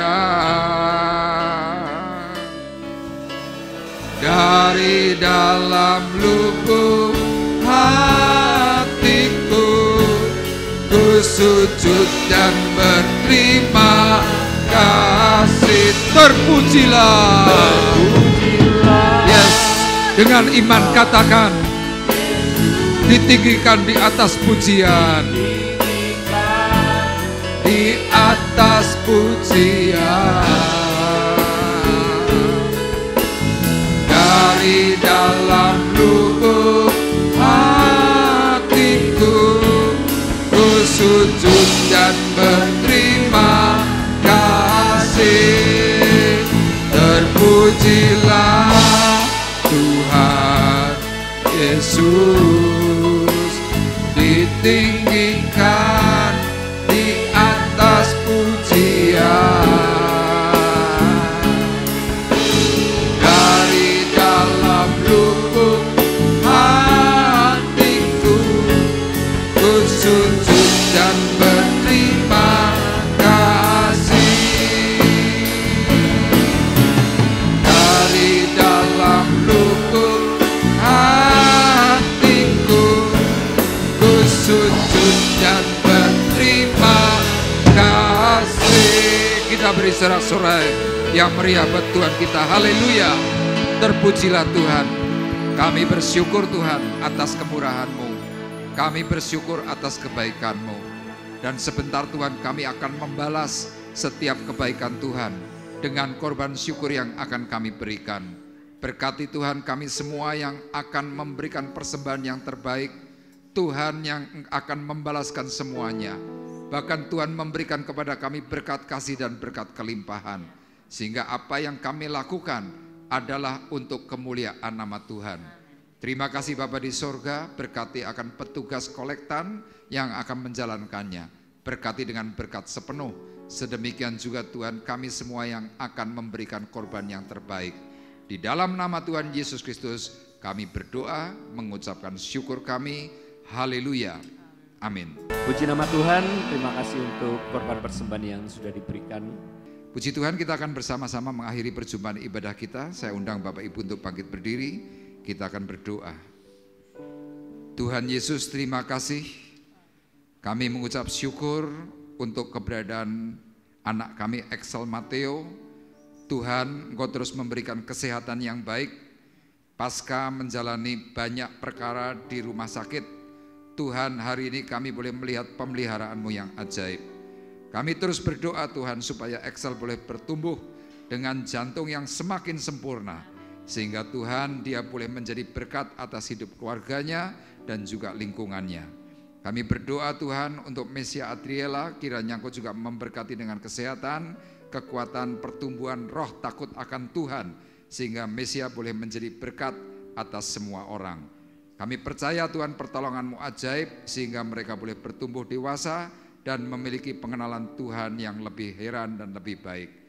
Kami hari ini berdoa Tuhan untuk sidang jemaat Tuhan yang sakit. Kami tidak lelah dan tidak berhenti Tuhan untuk berdoa untuk Pak Woto bersama Ibu Harsi. Supaya Engkau Tuhan jamah, Engkau pulihkan, Engkau berkati. Sehingga pasangan suami istri ini Tuhan boleh tetap bertahan di dalam iman percaya untuk mempermuliakan nama Tuhan. Kami berdoa Tuhan untuk Ibu Tabita Susanti yang saat ini masih ada opnam di Rumah Sakit Lokorejo Semarang. Tuhan kiranya memberkati, menolong dan juga memulihkannya. Terima kasih, kami percaya berkat kasih pertolongan Tuhan yang ajaib yang memberkati akan Ibu Tabita Susanti. Terima kasih dan kami juga berdoa Tuhan untuk mamahnya Cioni supaya Engkau juga berkati dalam kesehatan, dalam kekuatan. Sehingga masa-masa yang ada di kota Temanggung Tuhan menjadi satu refreshing yang baik. Tubuhnya kuat, imannya semakin bertambah, dan kepujian bagi nama Tuhan yang mulia. Dan kami juga bersyukur Tuhan untuk keberadaan saudara kami Erik yang semakin sempurna baik untuk bagian kakinya. Hari ini kami boleh melihat Tuhan tanpa tongkat Erik sudah bisa berjalan dengan sempurna. Kami percaya anugerah-Mu besar, kasih pertolongan-Mu heran. Dan kami tidak lelah berhenti Tuhan untuk Wulan supaya Engkau juga memberkati hidupnya. Terima kasih Bapa di sorga, kami bersyukur dan kami juga mengingat akan keluarga Ibu Ida, Vina, Keke dan juga Ibu Ngatmi yang juga mengalami sakit. Kiranya Tuhan jamah, Tuhan tolong dan memberikan pemulihan. Terima kasih Tuhan, kami juga berdoa untuk anak-anak kami yang sekolah, yang dalam kota maupun di luar kota. Kiranya Tuhan menolong, memberkati dan mencukupkan. Yang sedang mencari pekerjaan, Tuhan juga beri pekerjaan yang terbaik. Kami berdoa untuk anak yatim piatu, para janda dan fakir miskin, supaya Tuhan yang memberikan pemeliharaan atas mereka, dan bangsa negara kami juga diberkati oleh Tuhan. Terima kasih, tiba saatnya Tuhan sekarang kami mengangkat hati, mengangkat tangan kami di hadapan Tuhan. Sidang jemaat Tuhan terkasih, marilah kita bersama-sama pulang dengan membawa berkat damai sejahtera Allah Bapa di sorga. Pulanglah dengan membawa kasih karunia Tuhan Yesus Kristus di dalam persekutuan Roh Kudus. Tuhan memberkati engkau dan melindungi engkau. Tuhan menyinari engkau dengan wajahnya dan memberi engkau kasih karunia. Tuhan menghadapkan wajahnya kepadamu dan memberi engkau damai sejahtera mulai dari pagi hari ini sampai Maranatha datang yang kedua kali. Dalam nama Tuhan Yesus Kristus kami sudah berdoa, mengucapkan syukur kami, dan kita semua yang diberkati oleh Tuhan bersama-sama berkata amin. Terima kasih Yesus, terima kasih Yesus, puji syukur hanya bagimu ya Allahku, ya Tuhan.